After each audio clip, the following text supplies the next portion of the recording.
Hello, everyone, and welcome to the Nurse Leadership Dumpster Fire podcast. I'm your co-host, Cindy Merritt. And I'm your co-host, Taresa Higby. We are both nurse leaders, and we are here on this podcast to share our most challenging mistakes we've encountered in our nurse leadership journey. Hopefully, sharing these mistakes will help you avoid these on your journey. We welcome all aspiring current and seasoned nurse leaders to tune in because we're hoping to bring honest, tangible, and valuable lessons, tips, and tricks regardless of where you are in your leadership journey. If you haven't joined us before, we are nurse leaders that feel passionate about the journey and success in nursing leadership roles. We have an intro podcast that goes into more detail about who we are and gives more information about us. And you can go check that out. We need to note that while Taresa and I are both employees of the VA, this podcast is not a reflection of or endorsed by the VA. This podcast endeavor is separate from our affiliation with the VA.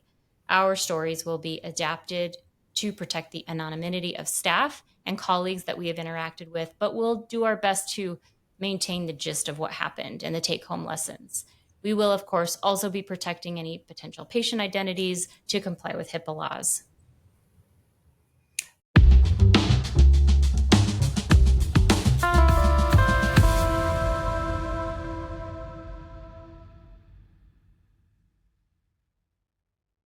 Before we dive into our content today, we have a quick announcement. We are excited to announce that we are introducing a concept called Snacks for Sharing into the podcast. Every episode that we have going forward, we will have a new snack or drink that we are going to be sharing with you. That this content, what we end up sharing for the snack or the drink is going to have a hint about the content that we are going to be discussing. As nurse leaders, we are often full of emotion, dealing with the challenges that we have to face day in and day out, but we're often not given a platform and where we can express them and talk about them. Leaders are often expected to remain stoic and professional and not give away any of their feelings because it's not considered appropriate to talk about your feelings with your staff. With Snacks for Sharing, we hope to both normalize talking about our emotions and also want to provide a space for all of you to share and express with us. While food and alcohol may not be in itself a healthy way to deal with emotions, we believe that doing it with friends and loved ones and those that build us up can be a highly nourishing to our souls. So we look forward to sharing this camaraderie where we can open up, be vulnerable, and heal together with food and drink. In this episode, we're going to be talking about tips and tricks for new supervisors. Being a new supervisor is some of the most challenging and stressful times for nurse leaders. Many of you have already heard me say that I blocked out the first 6 months of my nurse leadership journey because it was so chaotic and stressful.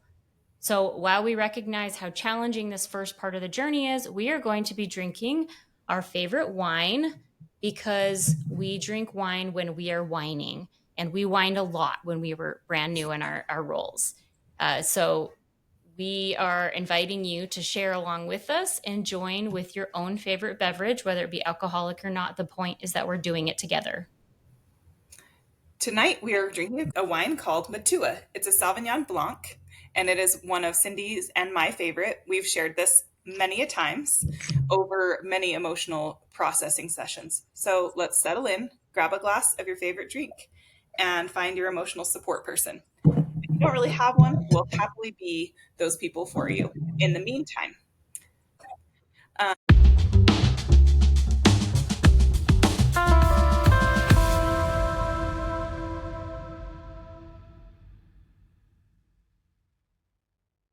one thing I wanted to bring up is that we are going to try a new technology platform, and we're going to be sharing our screen to do a quick presentation while we go along with our podcast today, because we're going to be talking about things to do in your first 30 days as a new manager or leader.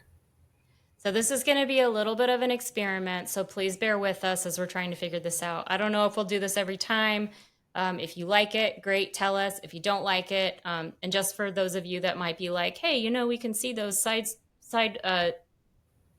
panels of your slide deck. I know that, and I tried 3 different ways to do it without that, and I was unsuccessful. So unfortunately, we're going to be doing it this way. So as we said before, our first, what we're going to be talking about today is that you've landed your first leadership position. So, congratulations, because this was a huge feat. You put a lot of energy into building that resume and building your own personal leadership skills, and now you've landed the job. So, now what? Do we panic? Do Yes. we just fall apart in our room? Do I cry in my office?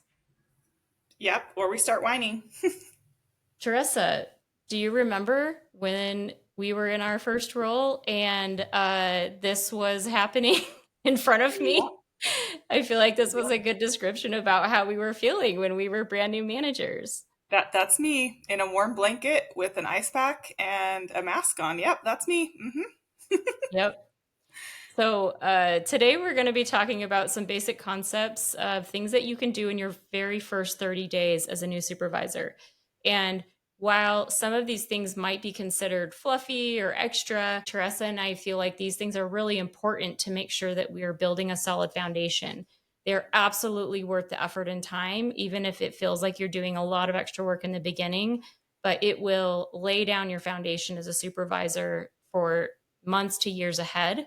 And so we're going to be talking about some of those things. So, Teresa, do you want to give us a little glimpse as to what our topics are going to be?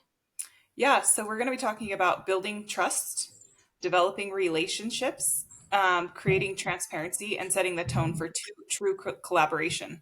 Some of that's going to look like how to communicate with your staff and how to set that foundation. So, one of the first things that we want to talk about is going to be on the next slide. So, this is a concept that Teresa and I found when we were brand new supervisors. This comes from the AACN, which is a professional organization that's for critical care nursing specifically. But I feel that these concepts can be shared with all types of nursing because they're just so valuable because they're really about having a high functioning team. And we have come back to these concepts time and time again when things just like aren't working well, or people are frustrated, or you're getting a lot of complaints and you're hearing a lot of, you're losing staff, the turnover is increasing. And we come back to these concepts because they have really helped us identify things that we need to work on in our unit to really create those high functioning teams. So I highly encourage you guys to check out the AACN's. It's called the Nursing Excellence Healthy Work Environment Standards. And as you can see, there are six, which is skilled communication. We're going to be talking about that today. True collaboration. We're going to be talking about that today.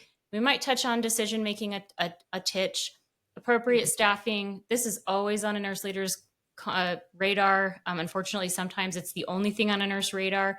And if you only focus on that, it's not going to be enough to really like bolster up what you need to do. And then meaningful recognition and authentic leadership. We're not going to be talking a lot about that today, but we can talk about that for sure in some future episodes. And on that note, I should mention that this is part one of our Intro to Nurse Leadership podcast. We're going to have a second episode to follow up. But today, like I said, we're just focusing on those first 30 days. And Teresa, I don't know if you've seen this concept. I pulled this, actually, one of my managers I work with right now pulled up this concept that's called the speed of trust. Have you heard that concept before? I have heard of it. Yes. How you like think about it?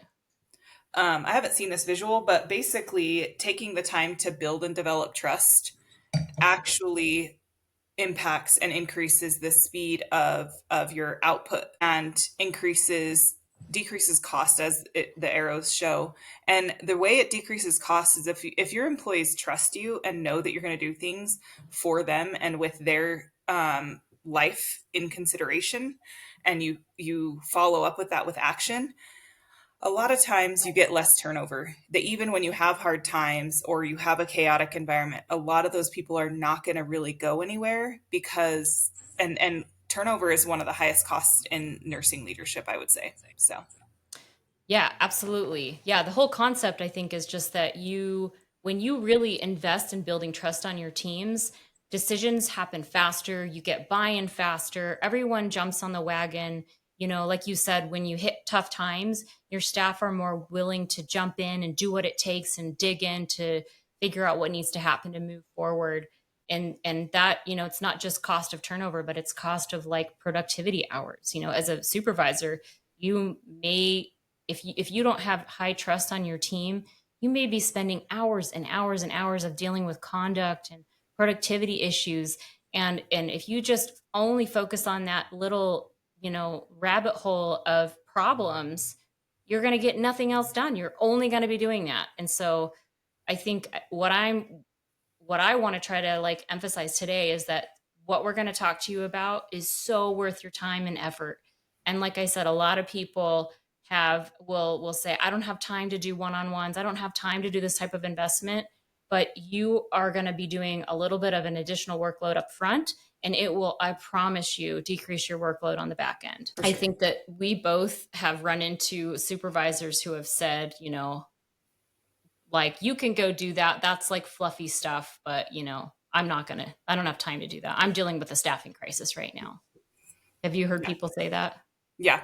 Or I have too many other things, and that's not, I would love to talk to all my staff, but it's just not really like something I'm going to have time. So they'll find other ways to maybe connect with staff, like maybe coming in early, which is always a good idea. But I can say I never really came in early, but I maintained trust. That's true. You actually, I remember thinking, I can't believe that you're able to create so much buy-in, because there was days that you would like be rolling in, when night shift might be on their way out, but they were like diehard for you. They would bend over backwards or do whatever Teresa wanted. It was really incredible. So just proof in the pudding that what we're going to share with you is very much worth your effort and time. Yeah. So how do you build trust? Yeah, Cindy, you mentioned this already briefly in the last slide, is one-on-ones. And what that looks like is having one-on-ones with your staff is about taking the time to sit down and ask them the questions that have value to them. Like, how is the scheduling working for you? How is work? Is it going Yeah. well? Do you feel good here? What can I do? Oh, here we go. Yep. What's important? What's going well? What are you proud of? Because if you ask them what they're proud of, that gives the opportunity for them to shine to you, who you're their supervisor. So of course they want you to know, but you're not going to always have the time to know that individually. So ask them. Yep. And then a few questions about what do we need to work on now or down the road. Really important one that ties into the recognition of the healthy work environment is, how do you receive recognition? Doing recognition is going to be very important. So finding out how people feel recognized is the most important. You always get those ones that don't want to be announced or recognized, but they often have another way they like to be recognized. So just finding that out. Yeah, What some education people are like they? that handwritten card or a little email kudos, and other people want you to send out a blast to the whole hospital of, oh my gosh, I want to recognize this one staff member. But other staff are going to be mortified if you do that, and it actually may damage your relationship. So it's really important to make sure that you are connecting with your staff to find out, what makes them feel valued. And that's, Right. touching on one of those other pillars where we're talking about meaningful recognition. Yeah, That it needs to be meaningful. mhm. Otherwise, it's pointless, and you might undo things by not understanding your people. What education or tools do they need to be successful? Are they looking for any growth opportunities? What does their future look like? What do they want? Do they want to stay in nursing? Do they want to go towards informatics? Like, what type of thing? Maybe you can get them on the documentation committee or one of the clinical practice committees or whatever the hospital committees you guys have that could support that for them. Your facility have like a trajectory for growth for staff development?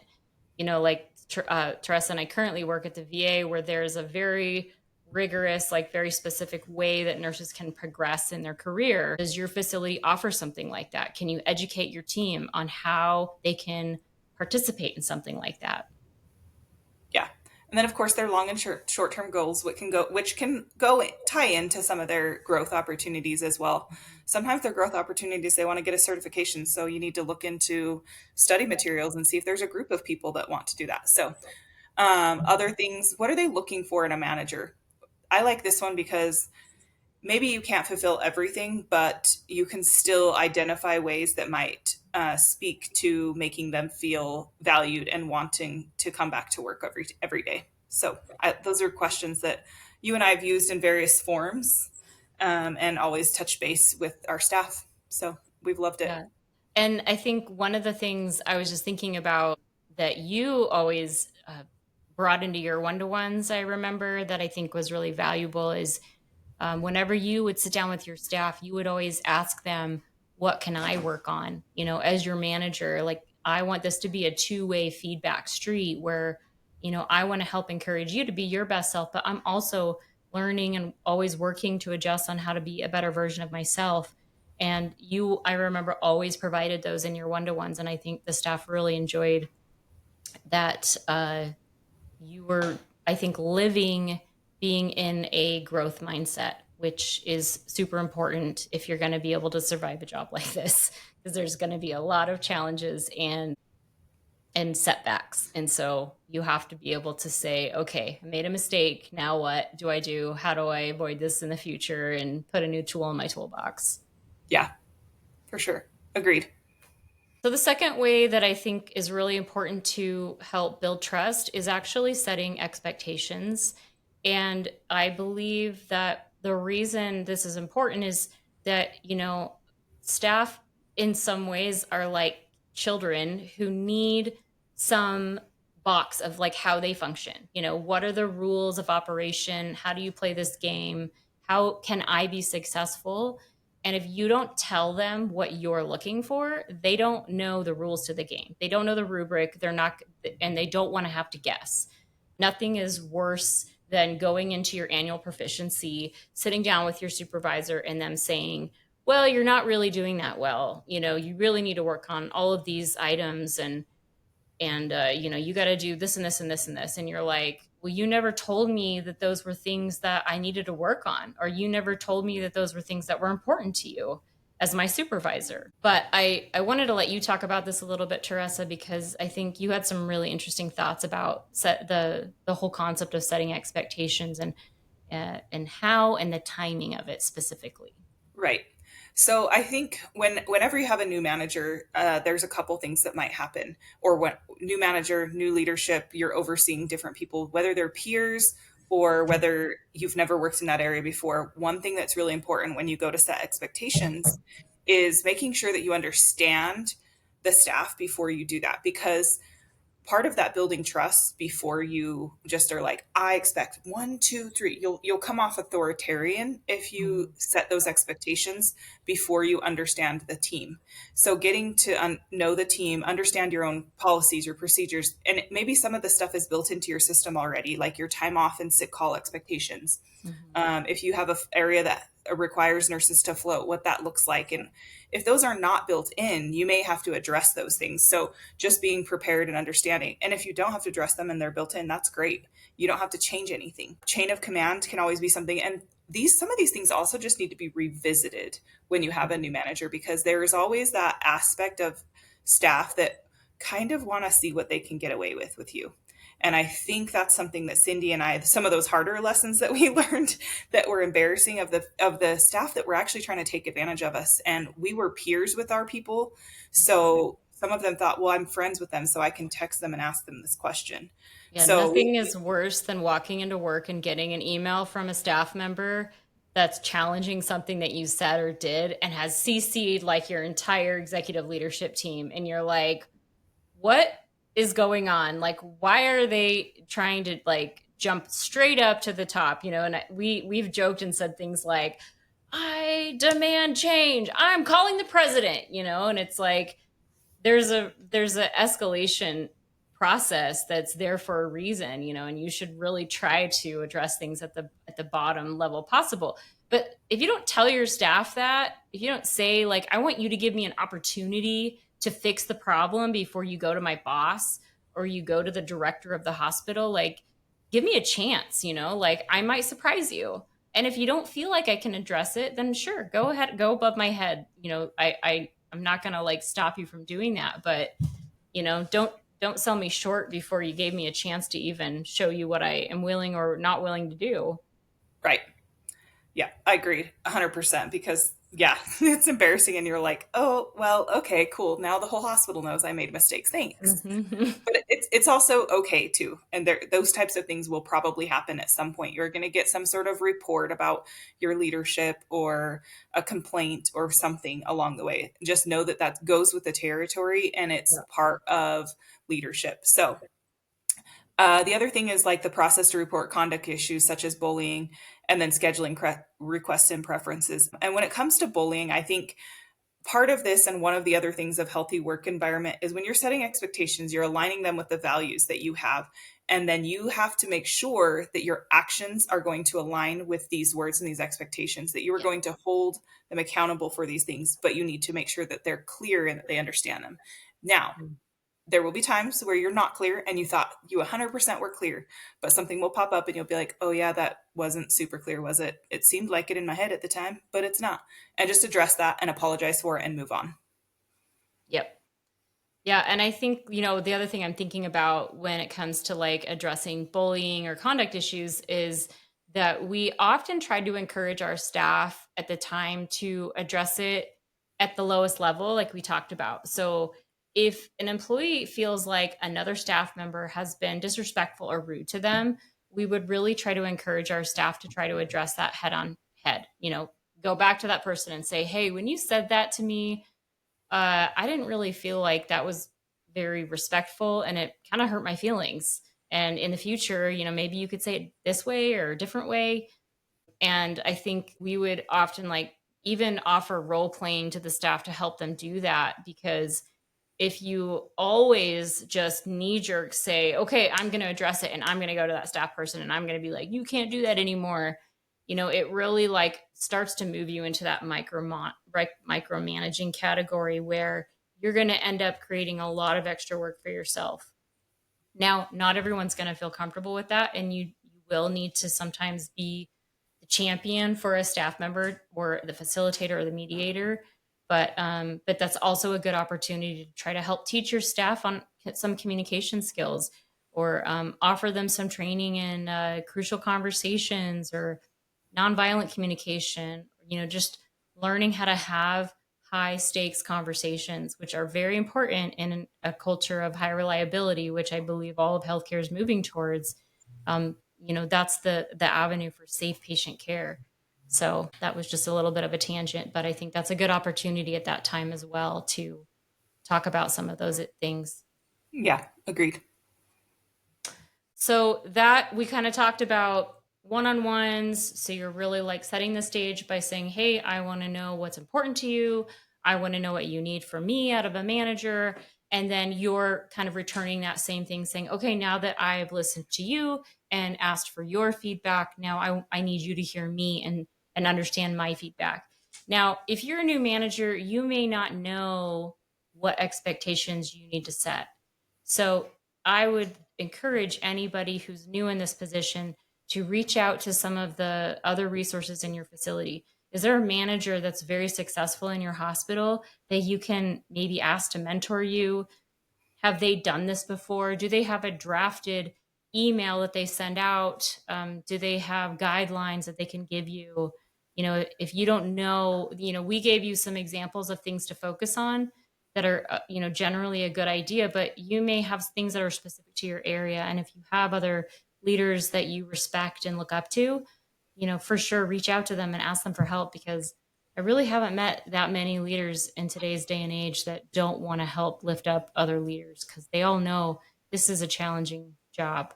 And we all have to rally together to support each other so that we can have success in our areas. So sure. Now, after we're talking about developing trust, then the next thing that kind of comes to mind is building collaboration. So we have two concepts about this, which would be developing a communication process, which I'm going to let Taresa talk about because she was very creative and good at this when we were working together. And then huddles, which if you're not using in your facility, I highly encourage that you look into starting these. It's a very good way to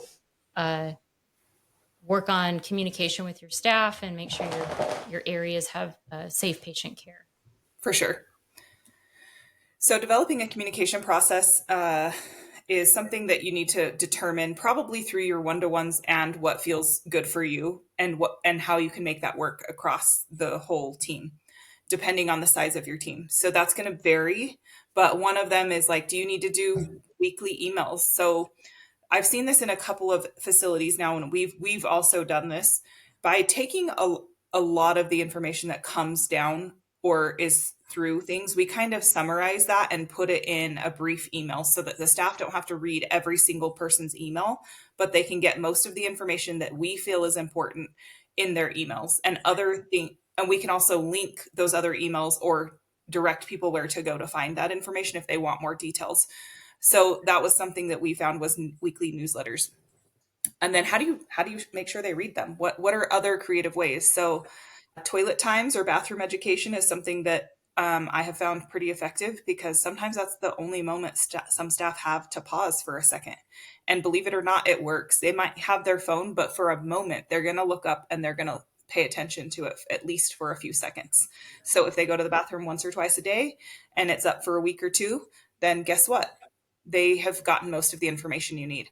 Sorry, this might be common sense, but I think another thing that I saw that you would do, Teresa, was you make sure that that education is at eye level. So if you're sitting on the toilet, it's like, where am I going to put that flyer that I want my staff to read? Because, this might be the only time that I can capture their attention.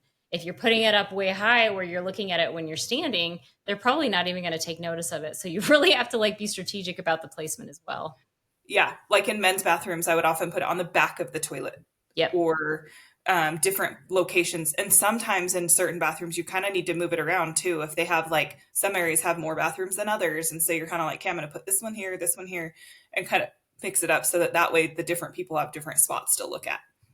Another one that I didn't think about, but I just did, taking them down. Don't leave stuff up for too long. Because, yeah, I remember you doing that. Yes, this is something that I would do. I would take all notifications down sometimes for a week or so. Every single thing, everything off the boars, everything, because our brains no longer visual information cleanse to just clear the slate. Because if you see visual information up all the time, every day and everywhere you look, it's like billboards. You stop paying attention to them. You don't notice them anymore.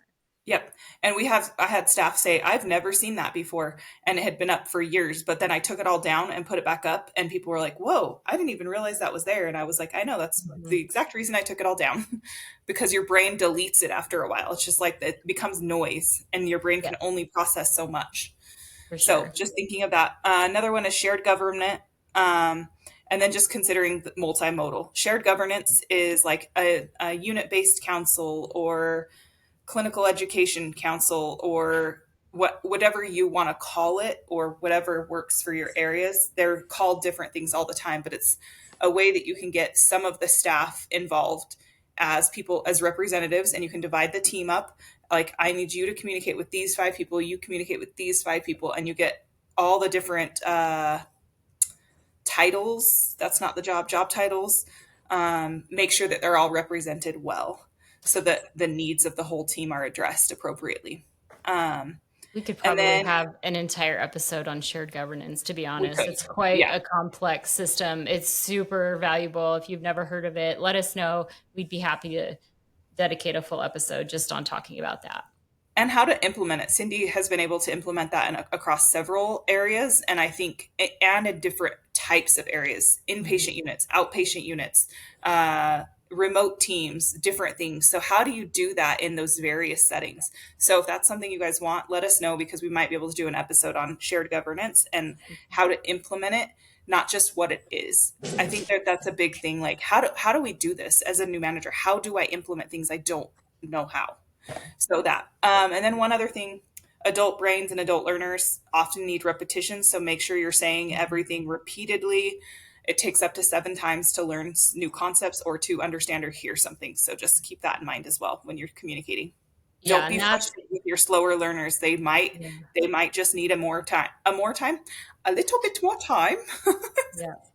Well, and I think I think you and I talked a lot about trying to have multimodal ways of communicating, because we knew that some people were going to be diligent email checkers, and we knew that some people would would look at not the billboard, but the bulletin board in the break room, and some would only look in the bathroom. And so we could prioritize what the most important things we needed them to know. um, and you could have quizzes. You could be like, okay, did you read my email? And you might have like quizzes for prizes that you can put out to your staff. But this say it 7 times is actually a marketing concept that we have used and stolen several times to say, everyone thinks, well, I told them I sent an email one time 6 months ago. Well, guess what? Your staff aren't going to remember that. I didn't remember that when I was a staff nurse. I barely remembered what I did yesterday, let alone an email that I might have read or not read in the past. By Or the got way, I'm sorry. interrupted. My dog is walking around being really kind of like restless right now. So I apologize He's if you guys adorable. can hear and sound him in the background. Um, but say it 7 times. It's more times. If you think, why don't they know? They should know. Well, you have to tell them a lot more times than you would think you need to tell them. So huddles is another super helpful way to do communication with your teams. And a lot of people think of huddles as your handoff. Your staff, if you're on a 24-hour unit, you are going to hand off to the next shift. That's like a type of huddle. And if you're in a clinic, you might have a list of patients that you're going to review for the day and talk about like who's going to do what. And that's a type of huddle. But when we're talking about huddles, we're talking about a specific way of communicating priority items that are going to ensure that in your unit and everyone is aware of, safety issues, electrical problems, the lights in room 8 aren't working. Do we have syringes in house? Do we have a new IV system that logistics brought in? And now we all have to learn a new type of IV that we're going to be doing. So this can be, a very short period of time, but Yep. a very condensed way to address those like high priority things that need to be brought to attention. I think of these like in the moment things that are happening that you haven't had the chance to necessarily educate or roll out properly, but things that are just changing daily and that you just might need to address quickly. So that's kind of why we're talking about that type of stuff. Yeah, and I think Teresa and I also really loved to engage our staff in these huddles, and we would ask them occasionally to say, share a safety story. Did you make a mistake that you want to share with your team because you learned something about it? Maybe you didn't realize like a medication that sounded very similar to another medication, or you had a near miss and you learned something new. We would encourage our staff to also talk about those in the huddle. And that's a really good way to make these like meaningful. So even though they're taking up a little bit extra time, they can be very valuable. But you do have to make sure that what you're talking about is valuable and that the staff actually want to hear about it. So I have a list on this slide here about several things that you could have in a huddle that you go over. In past areas that I've worked in, we used a term called MESS that was like methods, equipment, safety, staffing, supplies. And it was just like we would just review all those things and say, are there any issues with this? But depending on the area and depending on the time limits, you may have more or less flexibility with that. So in this slide, I have 2 pictures of 2 different types of huddle boards. One is pretty detailed and has a lot of information on it that was reviewed with the staff every day. This was a unit where the patients were pretty stable and everyone could walk away from the patient area and they could have a debrief about the plan of the day. They could review kudos. They could make announcements. And it was a pretty, it was like a nice little team building thing. But that's the top one. The one on the bottom, though, however, was a board that Teresa actually created for the ICU because the ICU didn't have the ability to be away from their patients for that long. And so they really wanted to try to keep it short and sweet. And it actually was like a way where people, if you thought, oh, I just saw that we're out of feeding tubes, I'm going to write it up on the board so that other people know about it, so that my manager can make sure that she addresses it when she comes back to work. Anything Yeah, else you want to talk the about? other thing about huddles is training your charge nurses or other unit leaders to kind of run them. That's the other thing. Not only did we invite people to share stuff, but also just teaching them to do it and expecting that that's part of their job. Like For this is sure. this is the expectation. Do you guys have anything? You close the door. If this one was behind the door, so close the door really quick. Have a few minutes.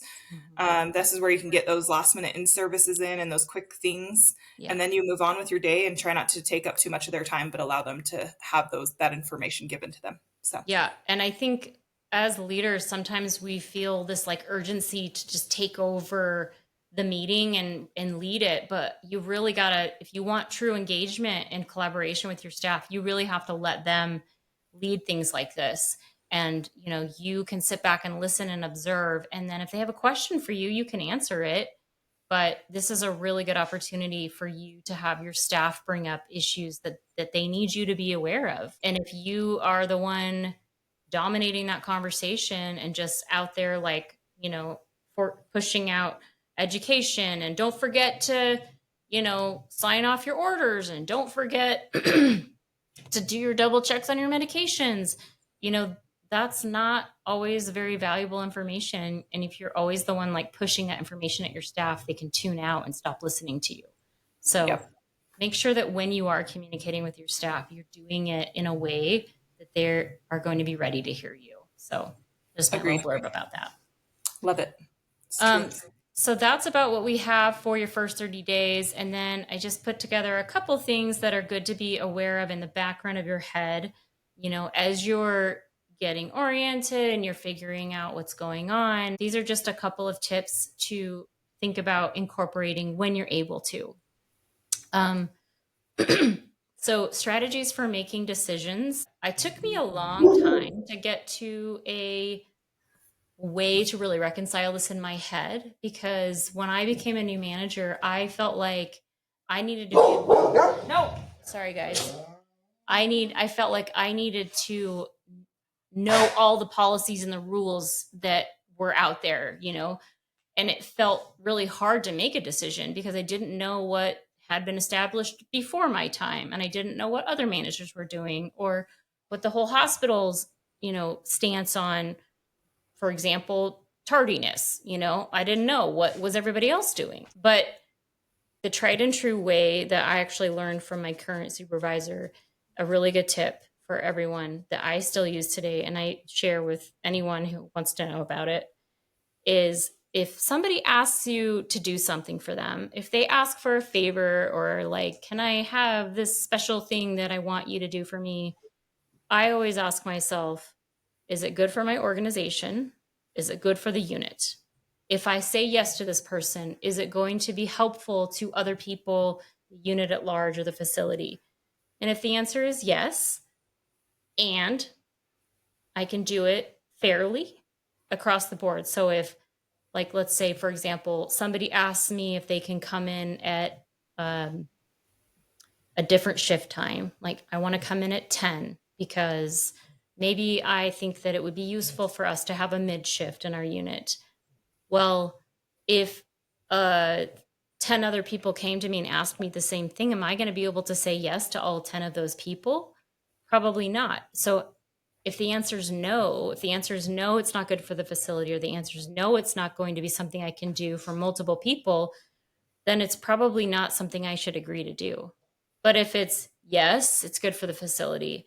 Yes, I could do it to multiple people, or I could roll it out in a way that gives everyone an opportunity to participate, and it meets the needs of the employee, then it's pretty safe to say yes. Right. So that's just a guideline that I try to live by. So, I think another one you do really well is having a strategy for leaving the office or unit. Cindy's mhm. been really good about scheduling like a workout or something right after work so that she has to leave on time. Otherwise, she's missing out or is going to be late to something she paid for. So Mhm. that has been a good strategy for her. It's very, very easy to give too much of yourself and stay too long as a new manager, because you will be behind in every single thing you do. You will be behind. Just know that is normal and accept it. And that is, it's hard. You suck at first. I'm just going to say it. You suck at first because you don't know.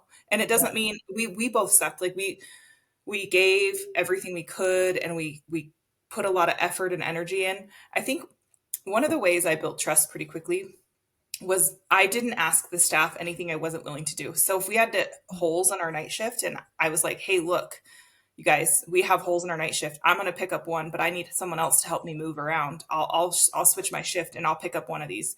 And it showed that they're like, "Oh, she's willing to do it." And it made the staff be like, "Well, if she's willing to do it, I should probably do it at least once." Mhm. And they quickly were able to do that. When it came to cleaning the unit, I didn't just run around telling staff to keep their unit clean. I just would go clean it. Mhm. I would take a couple minutes and I would go clean it. And they would sometimes, I'm not lying, I wiped down walls. I was on the floor. Our housekeeping sometimes was great and sometimes was not. And it's just, my expectation is that this area is clean and we respect the place we work in. And when people saw me doing that, they then wanted to engage in that behavior. Yeah. I think what you're describing right now is not on this slide, but it's a concept of like leading from the front and the back. You know, not asking people to do things that you're not willing to do yourself.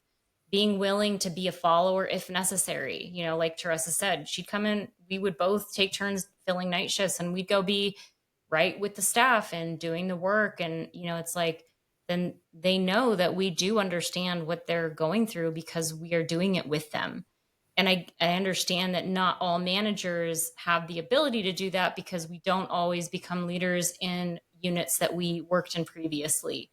And so, but that doesn't mean that you can't actually learn it. You know, like if you're in a new area that you've never been a staff nurse in, you really got to make sure that you're taking time to understand what their job looks like. So when Yeah, they're asking shadow. you for things, or when other parts of the hospital are like, "Hey, can your team do this?" You need to understand what their job is so that you can represent them effectively. True. So Yeah. two other things I think are important, and we kind of jumped over. One is asking for help if you're before you're at a crisis, and making sure that you identify resources right away.